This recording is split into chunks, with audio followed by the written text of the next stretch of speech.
یہ صرف عرض وطن پاکستان کی کہانی نہیں ہے، پورے 56-57 اسلامی ملک ہمدردی کے دو بول بولنے سے قبل بھی ان لفظوں کو تولتے ہیں کہ اس سے کسی کی ناراضگی تو نہیں ہوتی۔ جب مسلمان اتنا بزدل ہو جائے گا، اتنا کمزور ہو جائے گا، تو پھر اللہ کو ایسے لوگوں کی کوئی ضرورت نہیں ہے۔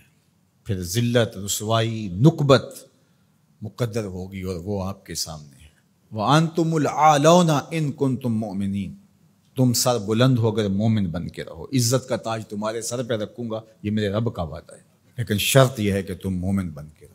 اور آج دنیا کا مکروہ اور دوہرا چہرہ بھی سامنے آ گیا، جو انسانی حقوق کی بات کرتے ہیں، کتوں اور بلیوں کے حقوق پہ تنظیمیں بنا رکھی ہیں۔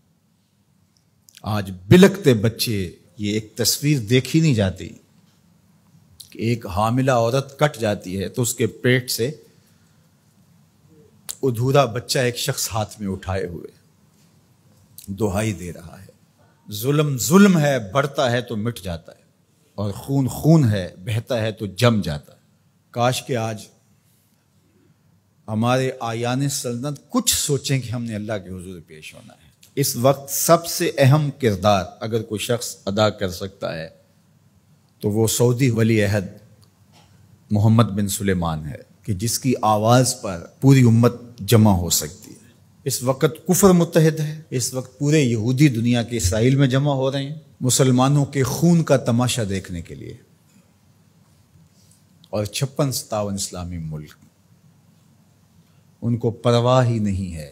اس وقت کیا کیفیت ہوتی ہے جب ان کے بچے آواز دیتے ہیں، این انتم یا جنود المسلمین، اے مسلمانوں کے لشکروں کہاں ہو تم؟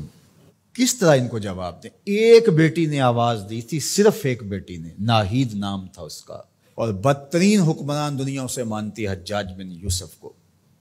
ایسے جمعے کا خطبہ دے رہا تھا تو محراب کے پیچھے سے آوازیں بلند ہوئیں، تو اس نے پوچھا کیا ہوا؟ تو لوگوں نے بتایا کہ دیبل میں ایک کارواں کو راجہ داہر کے لوگوں نے لوٹ لیا ہے، تو یہ اس کی فریاد کر رہے ہیں، اور وہ ناہید نامی ایک لڑکی نے آواز دی ہے، میری مدد کو پہنچو۔ تو حجاج نے کہا تیری مدد ہو گئی، اور پھر محمد بن قاسم کو تیار کیا، اور پھر وہ قہر بن کے ٹوٹا، صرف ایک بیٹی کی آواز پہ۔ ایک بیٹی نے پکار دی۔ آج کتنی بیٹیاں ہیں، کتنے بچے ہیں، آج وہ نام لے لے کے آوازیں دے رہے ہیں، لیکن ہے کہ کسی کی زندگی کا لف و نشر غیر مرتب ہو، کسی کی نیند میں خلل آ جائے، کسی کے عیش و عشرت میں، کسی کے طرز زندگی میں فرق پڑ جائے۔ بے حسی کی یہ کیفیت ماضی میں کبھی نہیں دیکھی تھی جو آج دیکھنے کو مل رہی ہے۔ آہستہ آہستہ ہمیں مادیت زدہ کر کے، مسائل میں الجھا کر کے ہمیں اس جگہ پہ کھڑا کر دیا گیا کہ ہم کسی قابل نہیں رہے۔ لیکن اگر ہم سچے دل سے رب کے حضور حاضر ہو جائیں اور مظلوم کی داد رسی کے لیے کھڑے ہوں، تو اللہ آسمان سے بھی رحمت نازل کرے، زمین سے بھی رحمت نازل فرمائے۔